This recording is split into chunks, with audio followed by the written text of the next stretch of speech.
kalau misalnya kita mau jualan di trotoar Tanah Abang itu bisa bayar, benar? Bener bayar. Itu gimana prosesnya?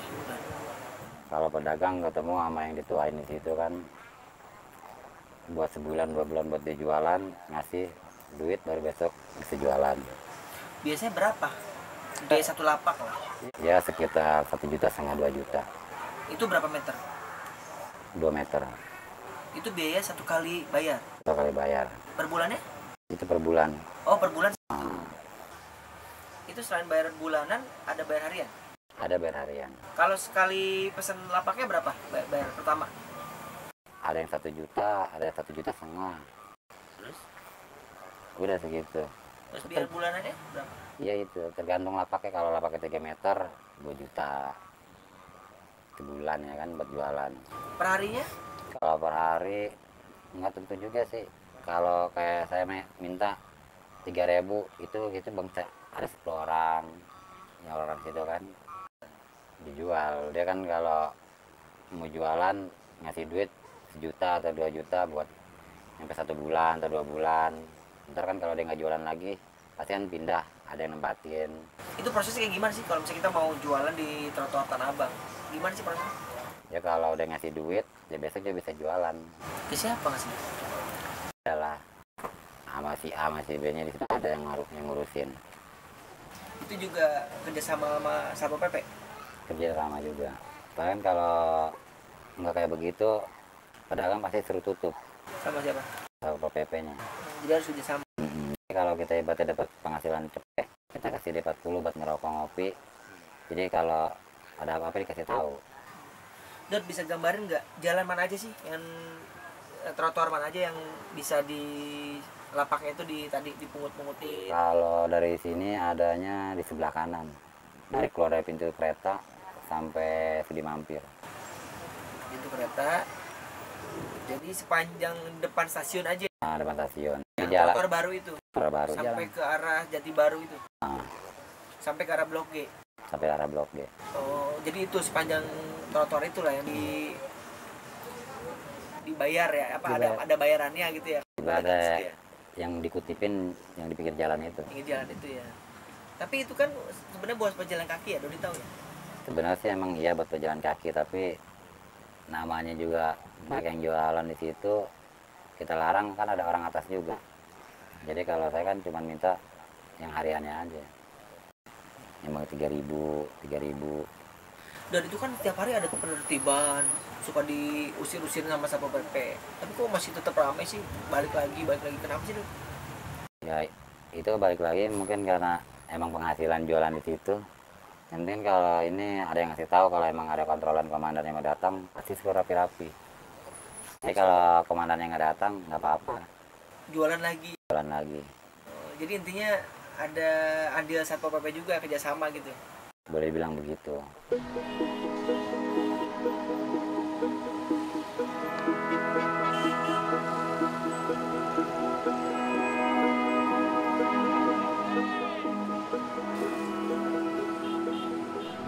Pak, kalau nanti hasil dari investigasi kepolisian menyimpulkan bahwa memang betul ada praktik-praktik dalam tanda kutip premanisme atau pungutan liar yang terjadi di kawasan Tanah Abang ini, apa yang akan dilakukan, Pak? Ya, apabila memang itu sudah cukup bukti dan masuk unsur tindak pidana, tentunya kita akan proses.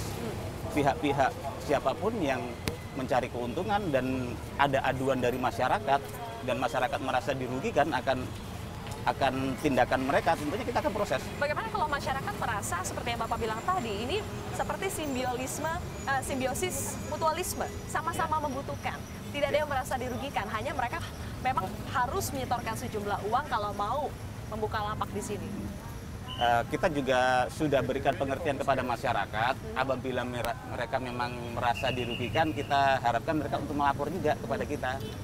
Ya tentunya ini dengan maksud supaya wilayah kita ini lebih tertib, lebih aman, lebih nyaman, dan tidak ada orang-orang yang merasa terintimidasi atau merasa dirugikan. Tapi yang jelas kalau masyarakat merasa rugi atau tidak, menjual yang namanya menjadikan trotoar ini sebagai komoditas itu kan sudah salah, Pak, ya, sesuai dengan aturan. Ya memang sesuai aturannya memang tidak boleh ya fasilitas umum digunakan untuk berjualan. Dan ini yang masih dibahas oleh pemerintah daerah dalam hal ini untuk penataan wilayah ini. Wilayah Jalan Jati Baru Tanah Abang ini. Ya, Pak, di depan kita ini Blok G ya. Ya. Blok G dari Tanah Abang. Sebelumnya ini kan PKL pernah dimasukkan ke dalam Blok G supaya lebih tertib, tapi sekarang mereka keluar lagi. Apa yang menyebabkan mereka ini bisa keluar lagi, Pak? Ya, memang berdagang ini kadang-kadang memang cukup unik juga ya. Kadang mereka mendapat tempat yang lebih representatif, lebih bagus, aksesnya bagus, tapi kurang laku. Jadi masyarakat enggan berkunjung. Akhirnya pedagang ini turun lagi. Yaitu saya bilang uniknya karena kadang-kadang para pembeli pun mereka lebih senang berdagang atau membeli barang di jalan.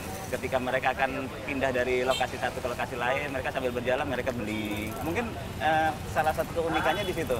Saya juga tidak tahu pasti kenapa ini Blok G ini akhirnya kurang laku gitu. Jadi, apakah itu yang akhirnya dijadikan celah bagi mereka yang ingin mencari keuntungan tambahan, akhirnya mereka seperti menyewakan lapak-lapak di atas trotoar seperti ini, Pak? Ya, karena bisa jadi seperti itu karena memang lokasi yang di depan stasiun itu cukup strategis.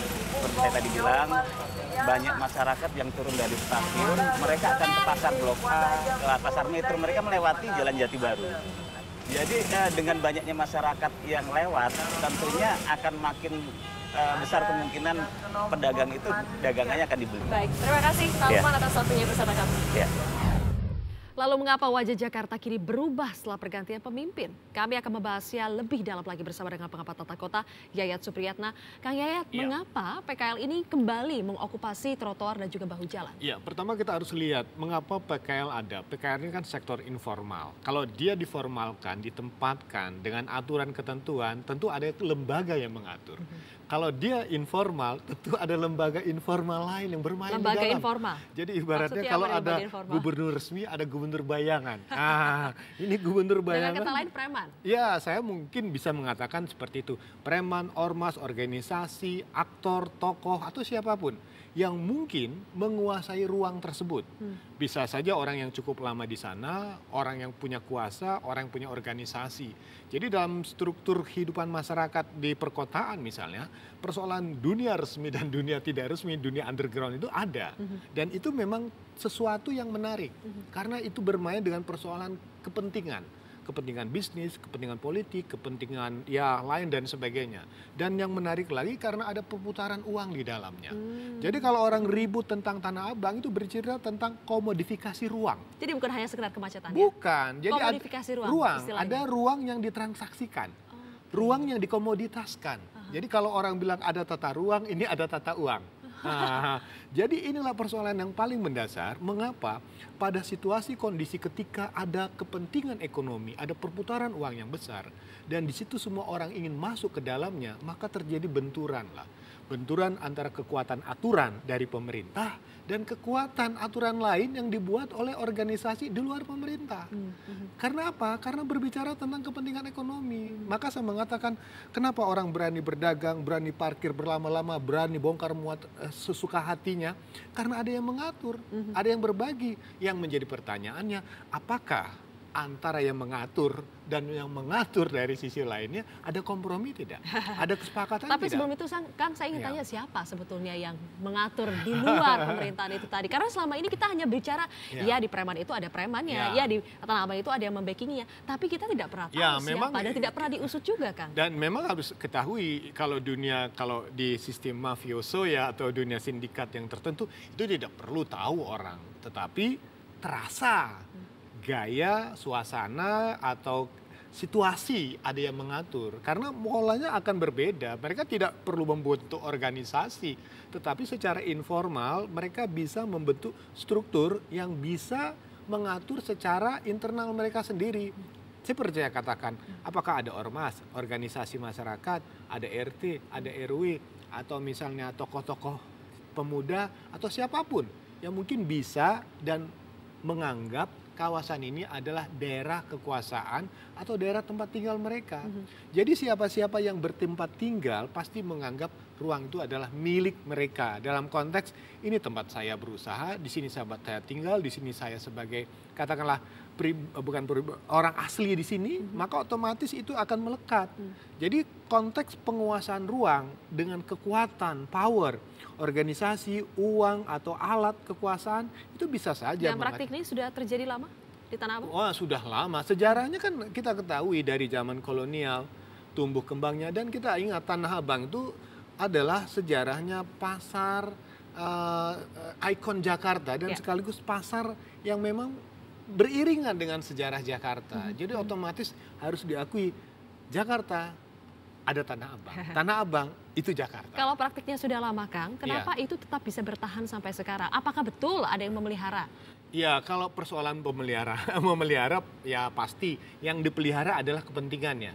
Siapapun boleh berganti, tapi kepentingannya apa? Kepentingan ekonomi, kepentingan kekuasaan, kepentingan politik. Perputaran uang dari bisa kita katakan bisnis gelap itu banyak ya? Wah, banyak, luar biasa, dan itu biasa terjadi. Misalnya apa, Kang? Dari PKL itu ditarik-tarikin? Ya, misal contoh, tidak ada istilahnya retribusi, tapi apakah uang keamanan, uang lingkungan, dan sebagainya. Atau yang kedua, ada parkir. Parkir coba Anda tanya, apakah parkir di sana ada buktinya? Tidak. Kemana parkir itu larinya?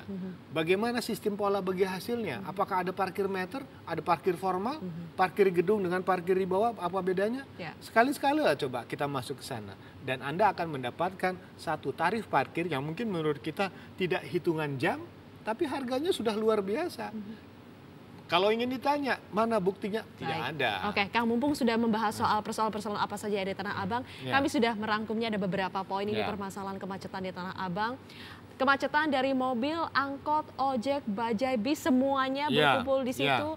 Angkot banyak yang ngetem, itu memang tidak bisa dicegah ya, Kang? Iya, pertama begini, ada dua bangkitan besar yang ada di Tanah Abang. Pertama bangkitan dari layanan transportasi. Di situ ada stasiun kereta api, stasiun yang menjadi hub seluruh pergerakan di Jabodetabek. Ada lebih 100 sampai 300 ribu orang. Bayangkan, satu simpul bangkitan besar. Nah, kedua, kemana penumpang ini bergerak? Harus dipetakan. Satu, penumpang yang melanjutkan perjalanan, penumpang yang bekerja di dalam lingkungan Tanah Abang, dan penumpang yang berbelanja. Betul. Jadi yang captive-nya yang tetap itu ada dua misalnya. Mereka yang bekerja dan mereka yang melanjutkan perjalanan. Kalau belanja kan tergantung musiman dan sebagainya. Nah, pertanyaannya siapa yang melayani penumpang ini sesudah mereka turun? Nah, disitulah ada angkot, ada bus dan sebagainya.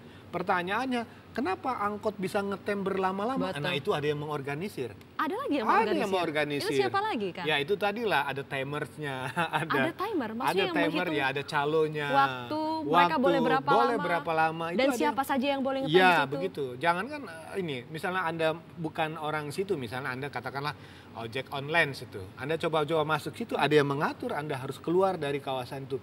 Jadi zona selalu itu ada yang mengawasi ya? Iya, ada yang mengawasi karena ada organisasi yang mengelola kawasan. Itu kan ruang maya. Organisasinya juga semi maya, tidak terlihat tapi terasa. Dan semuanya itu diuangkan kan? Diuangkan. Mau ngetem sekian lama ada uangnya? Ada uangnya. Jadi penuh tidaknya. Jadi bisa dikatakan mau parkir silahkan. Ada yang mengatur. Mau loading, bongkar muat barang, jangan-jangan silakan. apa yang didapatkan pemerintah sama apa yang dijalankan oleh yang tidak nyata ini lebih banyak yang tidak nyata lebih lagi? banyak lagi karena itu tadi banyak kepentingan di dalamnya. Jadi bagaimana sebetulnya caranya? Apakah yang mengelola ini diformalkan, dilembagakan, dibuat semacam outsourcing, atau dibuat pola bagi hasil? Itu harus jelas. Di Tanah Abang ini tidak ada tangan kuat. Tangan kuat dalam arti kalau saya mengatakan kayak estate management. Ataukah camat, apakah wali kota, atau manajer pasar. Manajer kuasa. Jadi kalau model yang udah seperti itu harus selalu dalam satu manajemen pengelolaan. Pertama satu, bekerja sama dengan PT Kereta Api. Karena kereta api pun punya kepentingan di dalamnya. Sebagai pendorong penumpang dan juga pemilik wilayah yang ada di sana. Jadi mau tidak mau koordinasi antara Dinas Perhubungan, Satpol PP, PT Kereta Api itu harus sama-sama bekerja. Jadi buatlah rencana kerja bersama. Jangan hanya satu manajemen, Kang ya. Satu manajemen. Saling berintegrasi. Intinya permasalahan di Tanah Abang yang saat ini saya lihat adalah begitu kompleks, tetapi muaranya sama, mencari uang. Betul. Semua kembali lagi soal Betul. persoalan uang. Betul. Nanti kita akan bahas lebih jauh, termasuk apa sebetulnya solusi yang paling bijak Ya. untuk mengatasi persoalan yang begitu kompleks di Tanah Abang ini. Ya. Apakah betul harus dengan membiarkan saja begitu Ya. saja, kemudian nanti atau ada persoalan lain, pejalan kakinya diberikan ruang yang lain atau bagaimana? Ya. Kita akan bahas lebih lanjut pemirsa. Kami akan kembali sesaat lagi.